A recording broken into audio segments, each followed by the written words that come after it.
তেজগাঁওয়ের পুরাতন বিমানবন্দর থেকে আপনারা দেখতে পাচ্ছেন যে ৫৪ জন প্যারাট্রুপার বিশ্ব রেকর্ড গড়ার লক্ষ্যে তারা কিন্তু আকাশ থেকে জাম্প করেছে এবং তারা কিন্তু এখন আকাশ থেকে আসলে নিচের দিকে পড়ছেন এবং তাদের সকলের কাছে কিন্তু রয়েছে লাল সবুজের যে জাতীয় পতাকা, সেই জাতীয় পতাকা আকাশে তারা ভেসে বেড়াচ্ছেন। মূলত greenness book of world record গড়ার জন্য এবার এই ৫৪তম মহান বিজয় দিবসে ৫৪ জন তারা কিন্তু আকাশ থেকে আসলে এই ৫৪ জন প্যারাট্রুপার যারা ঝাঁপ দিয়েছেন লাল সবুজের পতাকা হাতে উড়িয়ে, এবং আপনারা দেখতে পাচ্ছেন যে তারা কিন্তু এখন আকাশ থেকে ঠিক আস্তে আস্তে নিচের দিকে অবতরণ করছেন। এখানে ৫৪ জন প্যারাট্রুপার রয়েছেন, তাদের ভিতরে রয়েছেন বিডার চেয়ারম্যান আশিক চৌধুরী সহ সেনাবাহিনী, নৌবাহিনী এবং বিমান বাহিনীর স্কাই ড্রাইভার, এবং দেখতে পাচ্ছেন যে তারা কিন্তু প্যারাশুট নিয়ে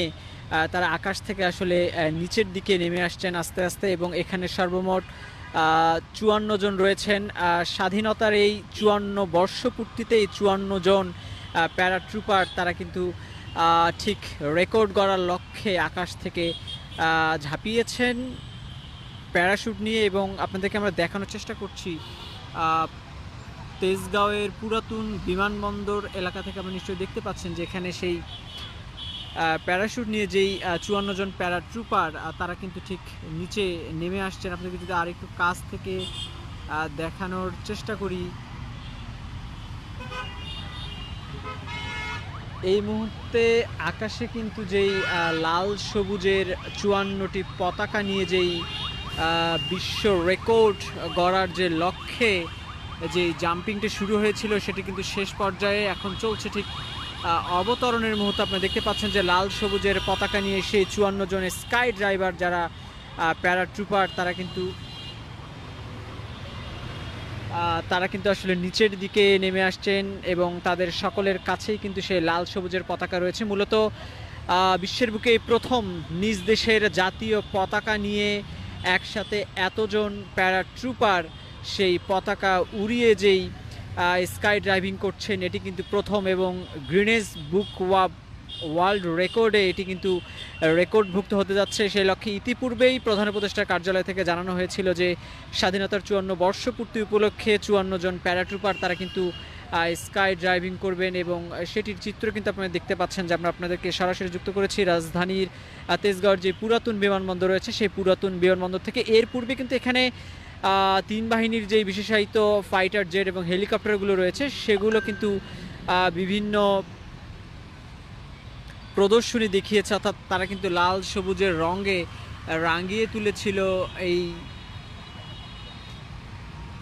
তেজগাঁওয়ের যে আকাশ। এবং সেই আকাশে দেখতে পাচ্ছেন যে পতাকা নিয়ে যেই প্যারাট্রুপার যারা রয়েছে তারা কিন্তু আস্তে আস্তে আসলে নেমে আসছে। এবং আপনাদেরকে যদি আমরা দেখানোর চেষ্টা করি, তারা এখনও ঠিক অনেকটা উপরে কিন্তু অবস্থান করছে এবং তাদের সকলের কাছেই যেই লাল সবুজের যেই পতাকা সেই পতাকা কিন্তু দৃশ্যমান। আপনারা নিশ্চয়ই দেখতে পাচ্ছেন যে এখানকার যেই চিত্র এবং আশপাশে শত শত মানুষ তারা কিন্তু এই দৃশ্য দেখার জন্য এখানে অপেক্ষা করছে। আমরা আপনাদেরকে সরাসরি যুক্ত করেছি রাজধানীর তেজগাঁও পুরাতন বিমানবন্দরে, যেখান থেকে ৫৪ জন প্যারাট্রুপার তারা কিন্তু আসলে আস্তে আস্তে আকাশ থেকে নিচে নেমে আসছেন এবং সেই দৃশ্য আপনাদেরকে আমরা দেখানোর চেষ্টা করছি। এবং তাদের সকলের কাছে রয়েছে যেই লাল সবুজের পতাকা, সেই পতাকা, এবং সেই পতাকা নিয়ে তারা কিন্তু নিচের দিকে অবতরণ করছেন।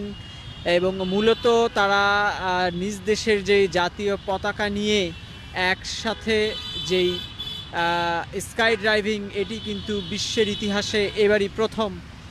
এবং আপনাদেরকে আমরা সরাসরি যুক্ত করেছি, আপনি দেখতে পাচ্ছেন যে তারা কিন্তু আস্তে আস্তে এক এক করে নেমে যাচ্ছে সেই স্কাই ড্রাইভাররা। এখানে কিন্তু মূলত বাংলাদেশ সেনাবাহিনী, নৌবাহিনী এবং বিমান বাহিনীর যে প্যারাট্রুপার যারা রয়েছে তারা কিন্তু অবতরণ করছে। এবং এখানে রয়েছে বাংলাদেশ বিনিয়োগ উন্নয়ন বোর্ড অর্থাৎ বিডার চেয়ারম্যান আশিক চৌধুরী, এবং তাদের যে হেলমেট সেই হেলমেটে রয়েছে জুলাই আন্দোলন অন্যতম যোদ্ধা, তিনি গুলিবিদ্ধ হয়ে বর্তমানে সিঙ্গাপুরে চিকিৎসাধীন রয়েছেন শরীফ ওসমান বিন হাদি। তাকে স্মরণ রেখে কিন্তু সকল প্যারাট্রুপার তারা তাদের মাথার হেলমেটে তার ছবি এঁকেছিলেন। দর্শক, যুক্ত করেছিলাম রাজধানীর তেজগাঁওয়ের পুরাতন বিমানবন্দরে, যেখানে greenness book of world record করার লক্ষ্যে 54 জন প্যারাট্রুপার যেই পতাকা নিয়ে স্কাই ড্রাইভিং করলেন সেটির দৃশ্য দেখানোর চেষ্টা করছিলাম। আবারও নতুন কোনো তথ্য নিয়ে আপনার সাথে যুক্ত হবে, সে পর্যন্ত নয় কিন্তু সাথেই থাকবে।